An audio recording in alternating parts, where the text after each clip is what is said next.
started, I wanted to give a trigger warning for this episode. There is discussion of sexual assault. I'm really very, very appreciative of Seth coming on with us, and I couldn't be more grateful for what he shared with us. And I just wanted to let everybody know before we got started that there could be something triggering here. I really hope that you're in a place where you can listen, but if you're not, I hope that you can get to that place soon and come back and listen. Thanks as always for giving us your time.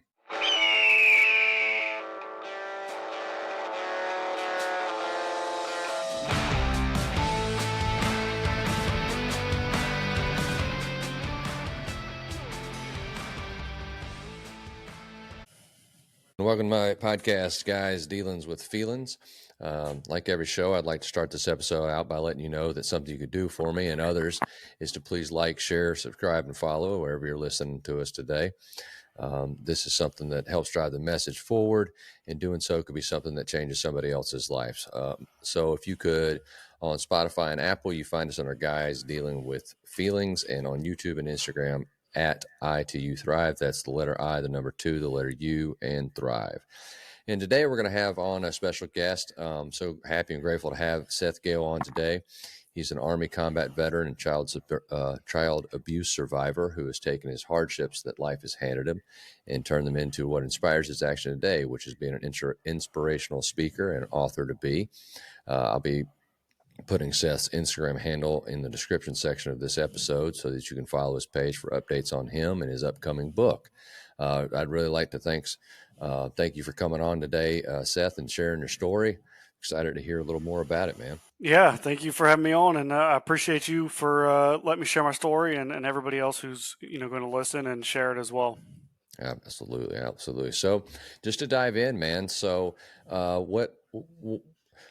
I know, I touched on it, child abuse survivor and combat veteran. Both things are traumatic, obviously. So if you could just kind of walk us through some of the things you've been through, not necessarily gory details, but things you've been through, how you've been able to overcome them, deal with them, become the, I'm assuming, happy, fulfilled guy you are today, who now goes around inspiring others who have suffered some tough times. Yeah, so briefly, I'll cover my childhood. I mean, I can get into this as much as you want, but I had a very tough childhood. My father almost killed my mom when I was like 1 or 2.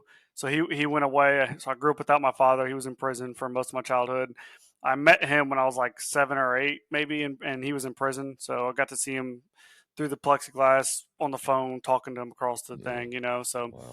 that was actually that's my earliest memory that I have of my father, which is kind of crazy. But I when I was about 5 years old, I would be molested by a babysitter's teenage son. That happened a few times. And then about 9, 10 years old, my mom got addicted and became very abusive. And so she was a single mother, 3 kids. She became very abusive, was using drugs, harder drugs like crack and cocaine at that point, which would lead me into meeting another guy through a friend. So I had this friend, I'll say for the sake of the story, his name's Jacob. And Jacob was like 15. He's about 15 years old. I was about 10. And Jacob kind of takes me under his wing, starts taking care of me, because he knows that my life at home is kind of jacked up. Well, Jacob has an older friend who's in his 30s, and I end up meeting this guy. He's this big Hispanic guy. He's 6'5", 6'6", 380 pounds, and just a massive guy. And he invites me up to his house to play video games, eat pizza, drink pop, all the cool things that you want to do as a kid. So I started hanging out with him when I was about 10.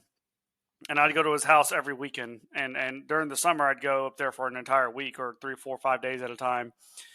And, so about 3 or 4 months into knowing him, he started to molest me.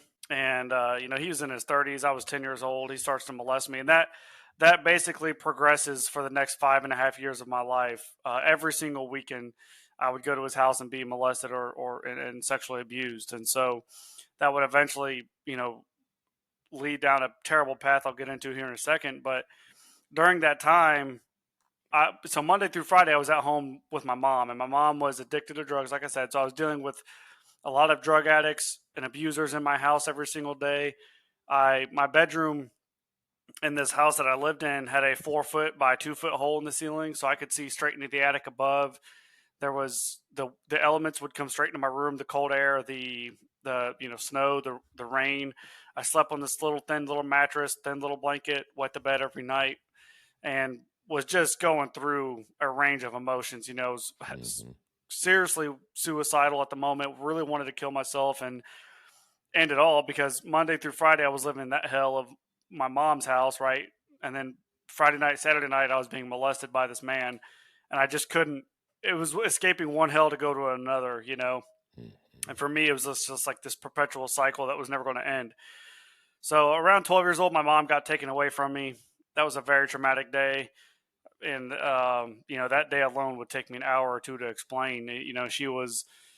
She stabbed her boyfriend and set some stuff on fire. The cops show up and take her. And then it's just this like really crazy ordeal. Very traumatic moment in my life. And so a few months later, I ended up at my grandparents' house. My grandparents would end up adopting me.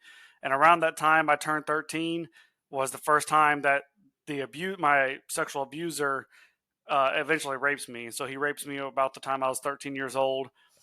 That was a horrific experience, as you can imagine.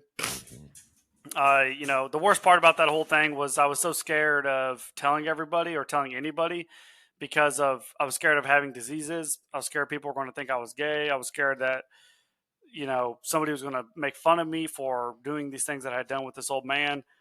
I had all these terrible feelings, and I just, not to get too graphic, but I remember sitting on his toilet after it happened, and I'm trying to get everything out of my body, and it was just a horrible experience, man. At 13 years old, I'm juggling like, why did all of this happen to me? Why am I the one that has to go through this, like with my mom and this guy, and all these different things. So that goes on for a couple more years.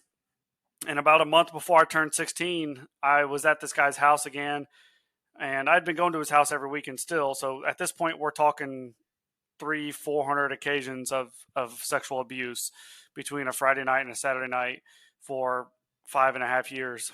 And I'm up there at his house, and I have a younger friend who's with me. And this younger friend, I can see, starts to get groomed. I can see the guy making comments and making gestures the same way he did to me when I was that kid's age. And so I couldn't accept it any longer. I could see this kid was going down the same path that I had gone down, and I didn't want it to happen to him. So I ended up going home and reporting him that weekend. We go to the hospital, we do the rape kit, talk to a cop. I tell this cop all these horrible details, and they go up and arrest the guy that night. He pleads guilty. Like a month later, he pleads guilty to 11 counts of sexual misconduct. He got sentenced to 10 years in prison. He'd be free today, but fortunately enough, he died in 2019. And what's crazy about that is, so he died in prison. What's crazy though is that he ran a haunted house in his hometown where, probably 2,000-3,000 kids would come through this haunted house every year. And at the end of the house, when you get through it and you exit, he was at the end of it handing candy out to all of these kids. And so there's no telling, how many children he molested and raped and all that stuff. Fortunately enough, I was the one who was able to end it for end the cycle. So I'm very proud of myself for that. Sure.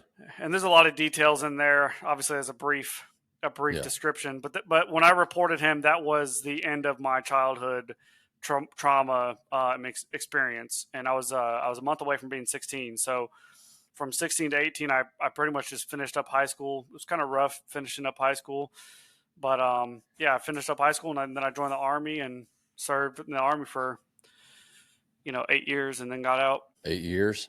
You were front lines over in Afghanistan, I'm assuming. Yeah, so I was in 11 Bravo. Initially, when I first joined, I was 11 Charlie, which is a mortarman. And then after a couple of years, I switched to being just a plain old infantryman. So I was in the 82nd Airborne Division for the last 3.5 years of my service. And that's actually when I went to Afghanistan. So I got to go to Afghanistan with the 82nd. But aside from Afghanistan, I've been all over the world, all over Europe, Africa, Dominican Republic. Finally went to Afghanistan in 2019, came back, and then that's when I got out in 2021. Right on, right on. Well, I know I said it before, but thank you for your service. I was raised in a household. My grandfather won the Bronze Star in World War II. We were raised to, he didn't even tell us. We found out right before he died. And he was just big on respect for the men who put on the uniform, man. And so I grew up respecting it. And anybody that listens, I'm just so grateful for what it is you guys hang out there on the line, and deserve nothing but respect for that. And as for your hellacious experience as a child, I can't imagine.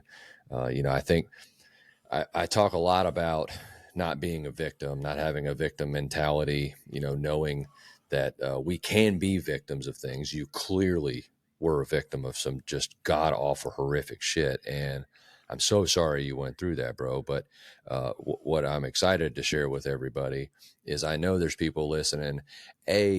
How hard it must be, not just for a 13-year-old, bro, but for a 25, 35, 45, 65-year-old man to talk about sexual abuse at the hands of another man, which you are no less victim than some woman on the street who gets raped. There's zero difference in the victimization. But what our society does, and I'm capitalizing on this for the simple fact that that's, I was telling you, that's one of the big deals I'm doing this podcast for, is because dudes need to be able to open up about this, and women have a hard time opening up about it. So for a man, it's awful. And so I'm so thankful that you're out here doing this, man, because it's so huge just for the people, if nothing else, for the guys who need to hear your voice say that you had the courage to stand up to such a monster, so that they can stand up to a monster, or they can break free of some change. I know listening, some people who don't have any experience in this could be like, well, why did you keep going back every weekend to a torture house? And it's a psychological thing, man. And like you said, hell, you were trying to escape a totally different hell where the person charged with taking care of you was not, and they were neglecting you. So, man, kudos for making it out. Kudos for having the courage and the gumption and the wherewithal and all. And I'm glad that the other little boy came in, because it encouraged you to do what you do, man. And I hope, you saved him and probably hundreds others.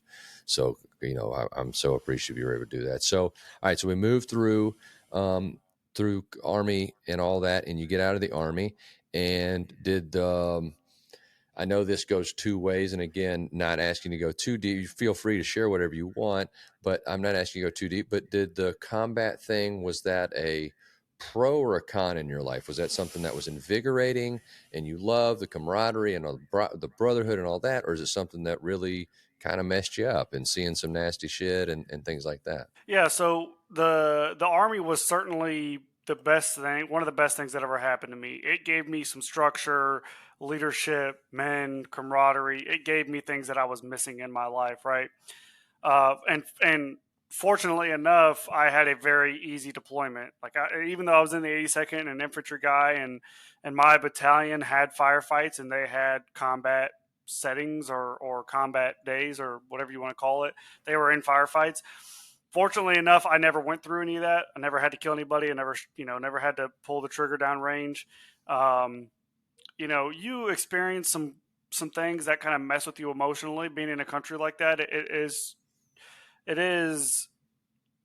hard to see. I wouldn't say it's traumatic, but it's crazy to see how the other world operates. It's another planet over there. It's unearthly, like what they do, it's really crazy. So um seeing all of that, kind of it didn't really mess with me. I know when everybody, especially infantrymen, they're always excited to go to Afghanistan. They're always excited to get to deploy and to go do the thing, right?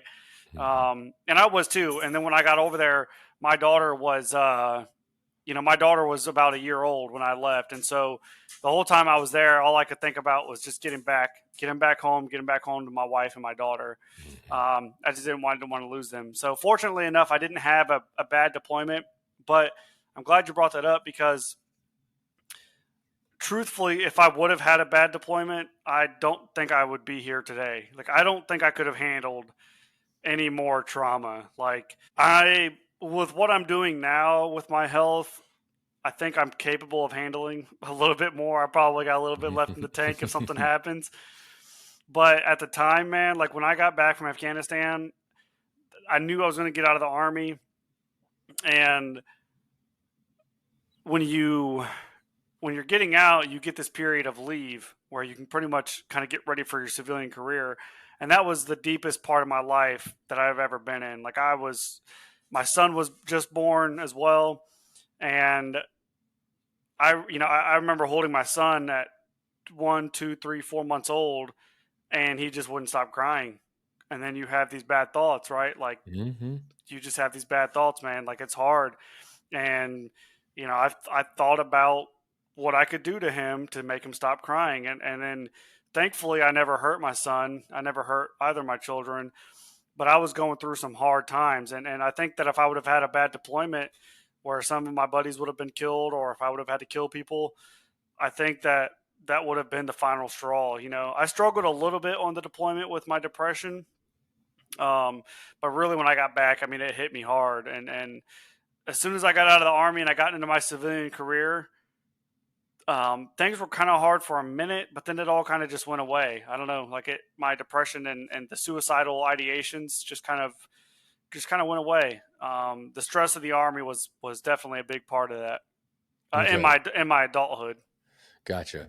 And that's going to lead me to my next question, which is how has your trauma? You bring up your kids, and you brought up your wife. I'm assuming you're still married, but I understand things do change. So how has your trauma affected your relationships today? Yeah, so with my children, I've always been a great father. Like being a father was very natural to me. I think I didn't have a father in my life, and so that was part of the reason. Really, I didn't want to die is because I wanted my children to have me. I didn't want them to grow up like me without a father. Um, so as a father, I think I've always been just very active and present and intentional as a parent. So I don't know that it's affected me that much as a parent, in a negative way, aside from just when you're jacked up in the head, sometimes it's hard to cope with stress, right? And so that's what I Sure. mean when my son is up at 3 in the morning screaming and he just won't go to sleep. And and even my daughter, for the brief time that I was with her as a baby, the hard times that she would give us. And so, yeah, those moments were tough, but today, like I don't, obviously they don't remember that. And those were just very quick moments that Sure. kind of happened and were gone. Now, You're with my admitting, what? sorry to interrupt. Yeah. You're admitting out loud to the world what so many of us have thought in their own heads. It's thoughts that we have to do something outlandish that we would never do, like hurt our child or hurt a spouse or a parent or something like that. It's these Yeah. intrusive thoughts, and totally natural. Again, I want people to hear it because it happens. The huge part is not acting on them. We know these are not us. We know these are intrusive thoughts and not really our thoughts. It's this culmination of all the stuff we've lived in life loading up on us and getting out. So I'm appreciative you share that because, like I say, again, I think it takes a lot of internal fortitude to admit what a lot of us actually have lived. Yeah, man. And not to go down a rabbit hole here, but those thoughts that you have, they are natural, they're normal, and people do act on them, right? I know you Sure. kind of, I know, thankfully I didn't, right? Hmm. But I was very vulnerable to acting on those thoughts because of the stress that I had and that I have endured, right? Hmm. Had I done that to my children and then somebody finds out what happened to me, it's not excusable, but it's almost understandable. It's like, Jesus, like, okay, like I know why the guy was so mad, right? Hmm. And I think what happens with a lot of people, especially young parents, is that they are a child trying to raise a kid. Sure. I mean, I'm only 29, and so my son, I was 24 or whatever. I had two kids, and I was certainly very mature as a young man, being everything that I went through.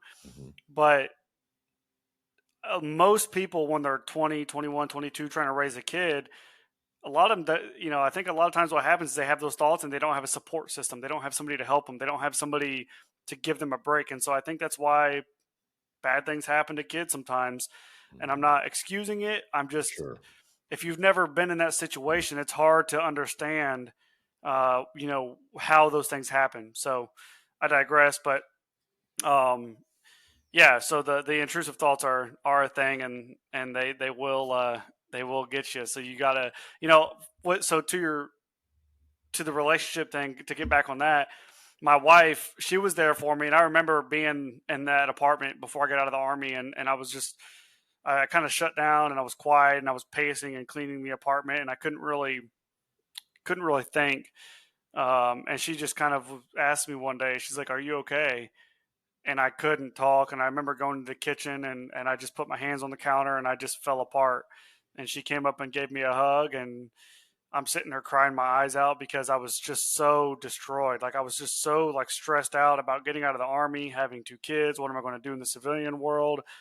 My childhood trauma had really kind of crept up on me out of nowhere. I kind of sheltered everything my whole life, and out of nowhere, it just came out of the shadow, and it just beat the hell out of me while I was down. Mhm.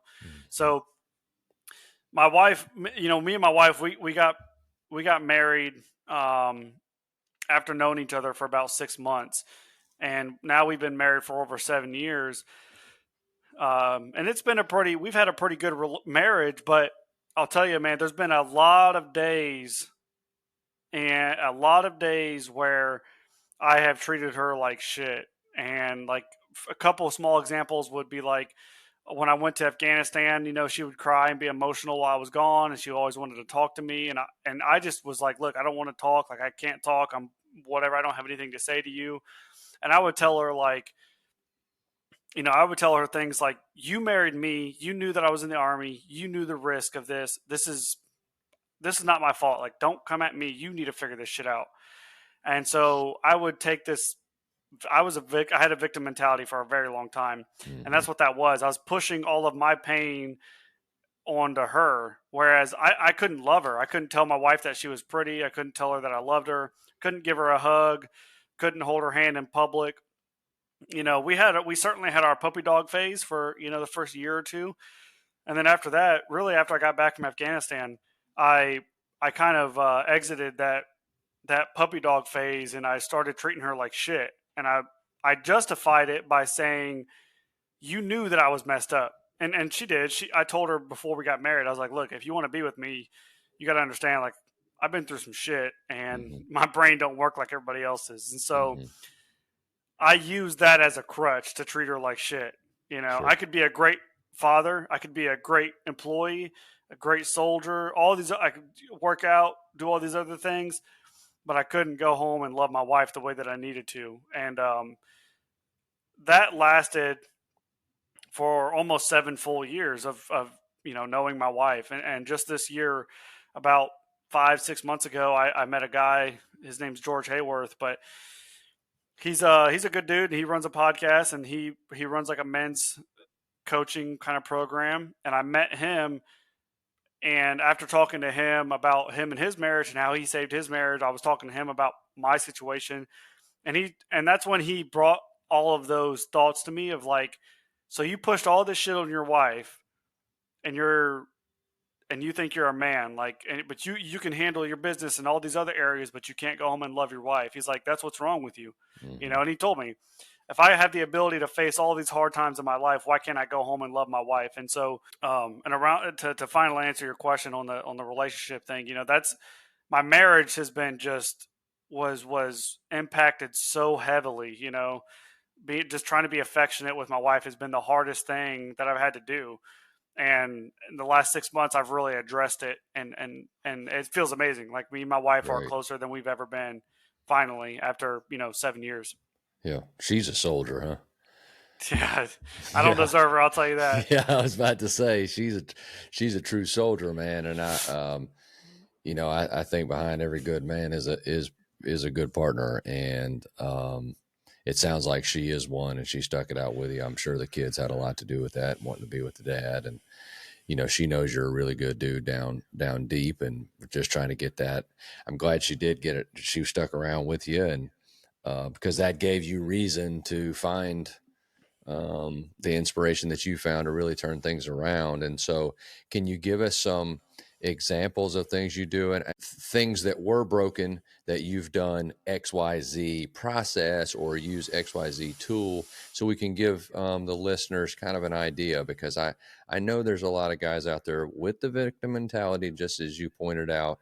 And I lived with it for a long time too, brother. And it's so clear that we're victims when we're sitting in that situation. And it's, of course I'm a victim. Look at me. And, it's okay. I'm just saying I'm a victim in that, but it overtakes our entire mentality and allows us to do things like treat someone who is so loving and so caring of us and really wants nothing but the best for us so that we can do their children the best that we can.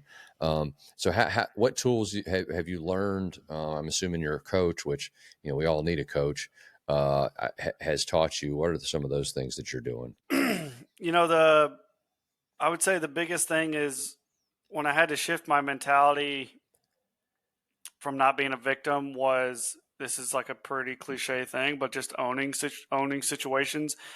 And the big thing for me was understanding just responsibility, is that things do happen to you and it's your responsibility and how you respond to it, right? Mm-hmm. And I think that for anybody who's going through hard times, is that they have to understand that life is going to test you. And I'm not a spiritual person or religious or anything like that. But for some reason, and it's happened to me time and time again, is life has tested me, right? And it continuously tests me. And then out of nowhere, I get this breakthrough, or I get this success, or I get this reward, I get this some sort of reprieve from the test. And I call that, that is the reward that I am receiving from this test that I am enduring, right? This test that I'm Mm-hmm. suffering from.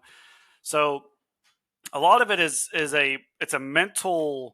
like a mental exercise. When you go to the gym and if you're going to bench or squat or deadlift, it's a lot of the same things with your mentality. One of the things I had to stop doing too was, like, the self-talk is very real.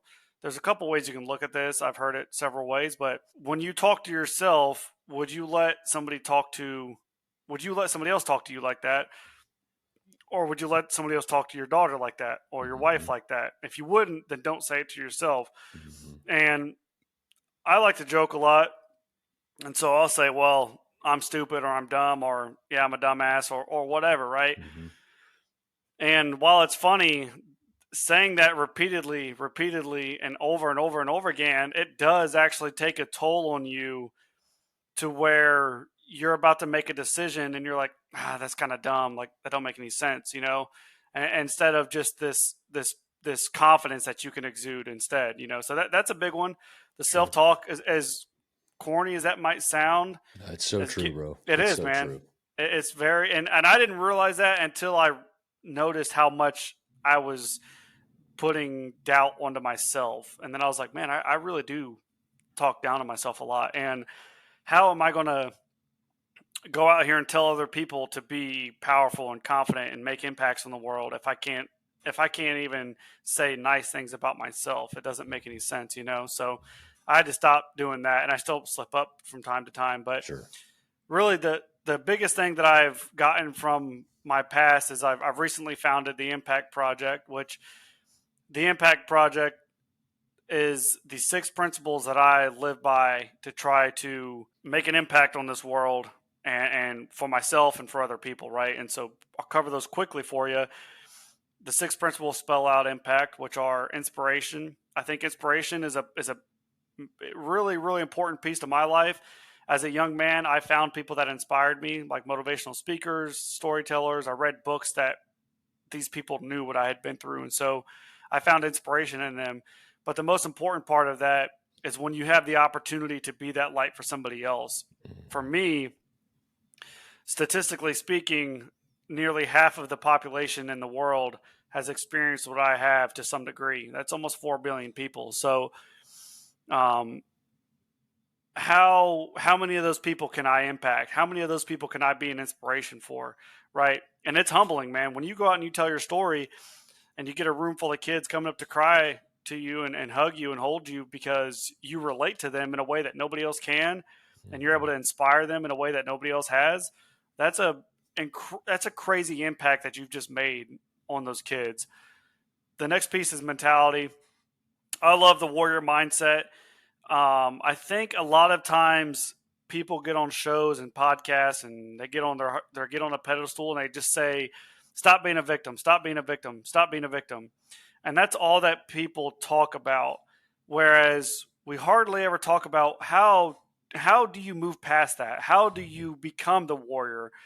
What is the warrior mindset? And the warrior mindset for me is understanding that I have a cracked shield. My helmet is maybe a little damaged. It's a little dented. I've got some cuts and bruises and scrapes, but I'm willing to go back out into the battle. I'm willing to go out there and fight and to continue fighting, knowing the risk of it all, right? And then coming back and then still being there for my family, still loving and caring and being like a tender warrior, being able to love at home and fight in the field. I think those are two, the duality of being a warrior, is being that lover in the house and the fighter in the field. And so, that the mentality is important. It's not just attacking people and saying, stop being a victim. It's saying, well, let me help you get out of that hole. Right. That's kind of how I feel about that.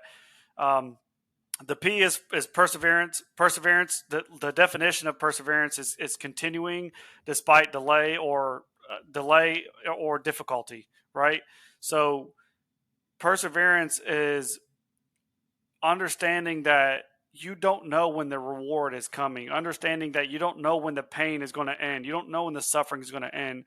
When I was 10, 11, 12, 13 years old, I didn't know when all this shit was going to come to an end. I didn't know that it was all going to come to the fruition that it has today, right? I spoke on a stage in Las Vegas a couple years ago, receiving a national award.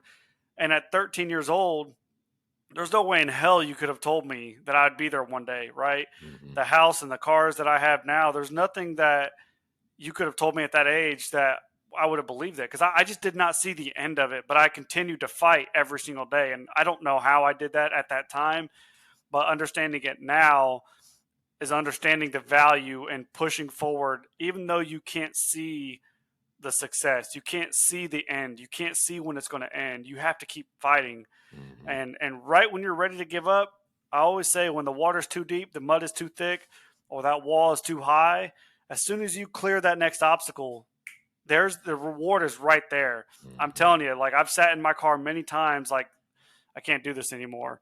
And then I go 1 or 2 more days, and then boom, something happens. I'm just like, there it is. Yeah. You can give up, just not today. Exactly. Yeah, exactly. Yeah, not today. Yep. So the last 3 are achievement. I think achievement's important. Just understanding your wins, stacking small wins. Nothing's going to come overnight. It's just stacking small wins every single day. And then when you do win and you do achieve, celebrate it, right?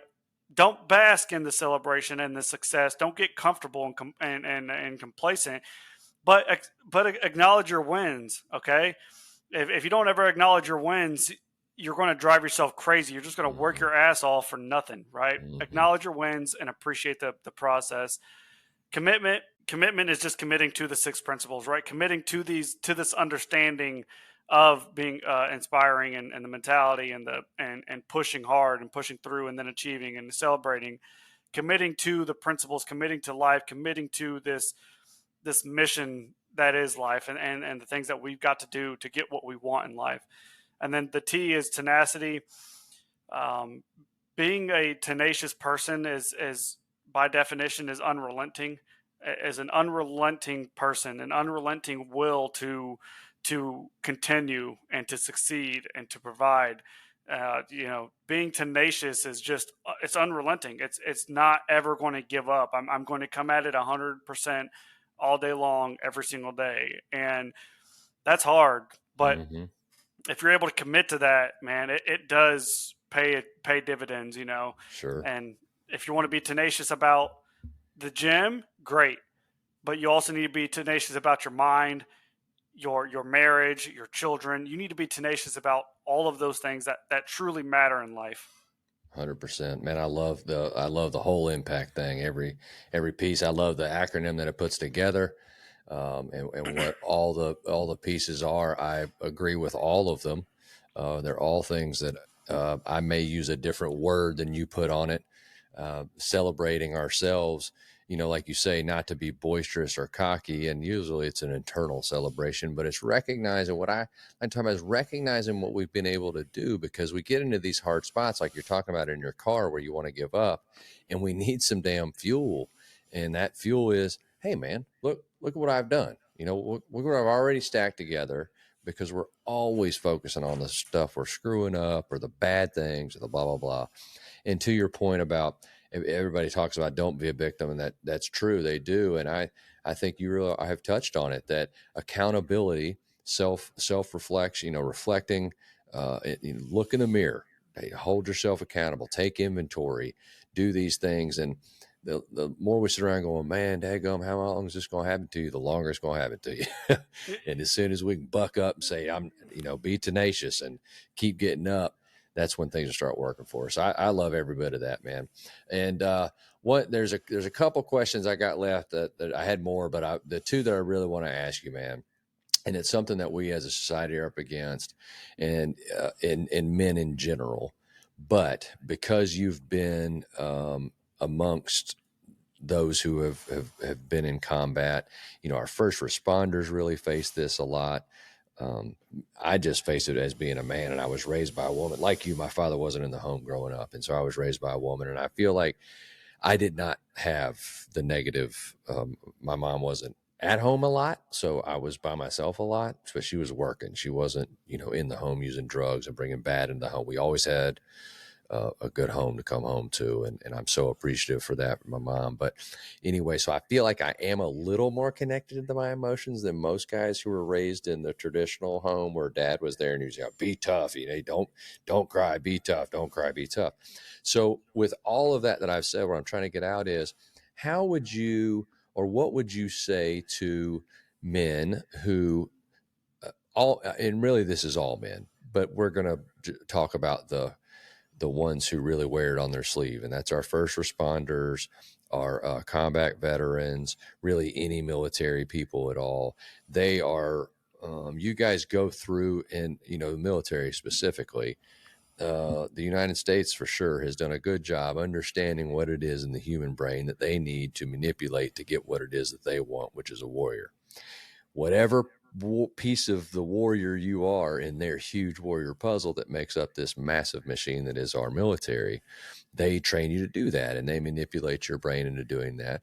And part of that I know about is that they do teach you how to manipulate your emotions, and they don't teach you kind of how to undo that and begin to manipulate. When you get home and you have intrusive thoughts, how to manipulate that emotion and take control there. They really kind of leave that open. I wish they would close that for us, so when you guys get home, you've got a little more fullness to deal with the mess that they've created. But anyway, what would you tell guys who kind of have a tough guy syndrome, where they're too tough to deal with? Oh, I'm just going to keep pushing through. What is the result to keep pushing through? I think you touched on it a little when you talked about all your childhood stuff kind of creeping up and kicking you right in the gut when you already seem down, which I think our trauma, when we push it down, has a tendency to do that. So what would you tell guys who are kind of stuck in that? Maybe they're leaning towards, man, I sure would like to get a little help, but God, I don't want to be considered a wuss, and I don't want my brethren to think I'm weak, et cetera, et cetera. Yeah, it's kind of, I'll use this analogy. I don't think I've ever used this before. Imagine you go to the gym every single day and you're benching every single day, and you keep benching. And it's been 3 weeks now, and you're benching every single day as much as you can, 500 reps a day, and you're just benching all this weight. And after a few weeks, you're like, your chest and your shoulders and your triceps are just torn apart, right? And you're just like, I'm too tough, man. Like, I'm going to keep going. I want to be as strong as I can. I want to keep going. All right. And then you end up getting injured. You tear a pec or you tear a shoulder. Now you're down for a year or 6 months or a year and a half to get surgery and all of this treatment and everything to fix everything, all the rehab, right? It's the same thing with your mental health. You have this bandwidth and you can only handle so much. And if you don't replenish, like it's almost like a health meter, right? Like if you're playing a video game, if you don't take a break and let that thing recover, you've only got so much in there. And it don't matter how tough you are. There's I believe his name is Mike Day. He's a former Navy SEAL. He wrote a book.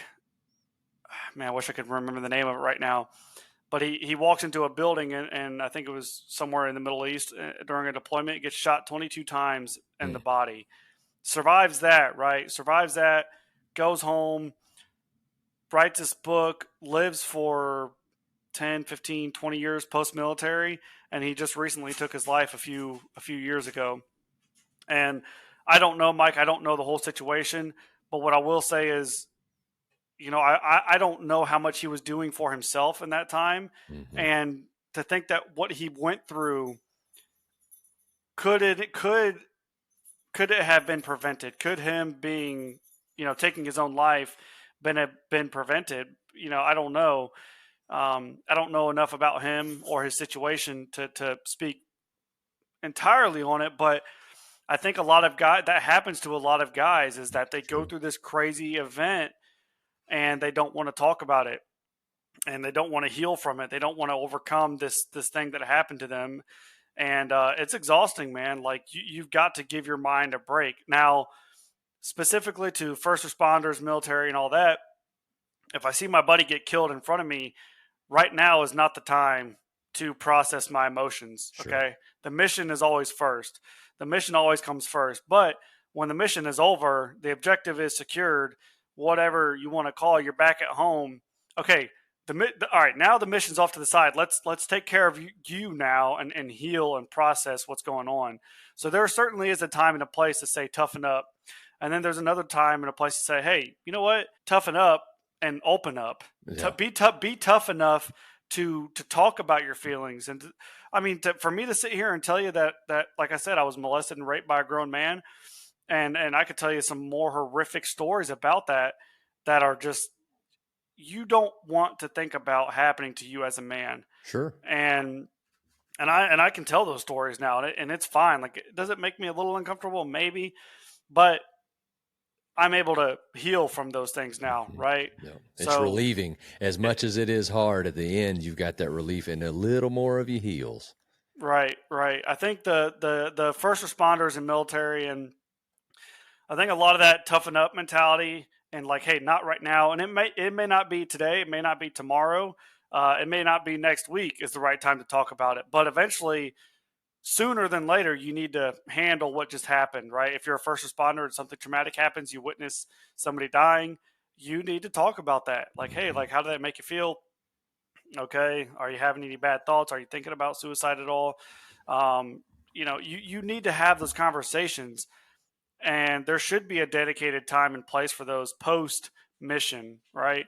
Mm-hmm. And like I said, if you're in Afghanistan and you're in the heat of the war, and your buddy gets killed, you may need to hold on for a month. You may need to hold on for 2 months before you start to process what's going on, because you do need to be attentive to what's happening and not emotionally charged, right? We don't want guys being emotional going into the battlefield and going into situations as a responder.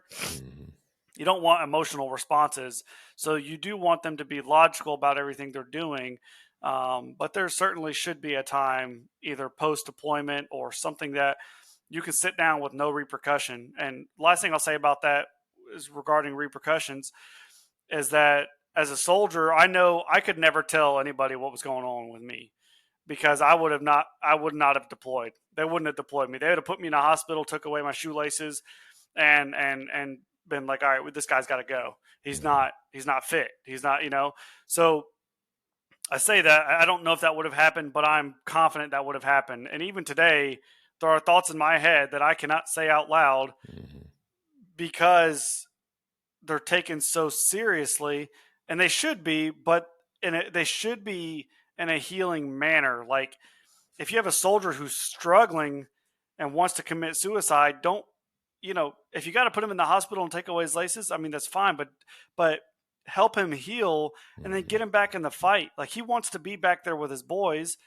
He just wants to get past these demons that are in his head, and when you see somebody get locked up and get kicked out of the military and like bastard, like child syndrome or whatever you want to call it, when somebody becomes like suicidal in the military, like, they are automatically put in this like shame bucket, and they're like, oh, he wants to kill himself. He's weak. Get him out of the army. And instead of like helping that guy freaking heal, man, and get him back in the fight, And so for me, and I'm sure many others, we can't, when they say, hey, are you having these thoughts? Nope, Yeah. I'm not, because you don't want to be punished for it, you know?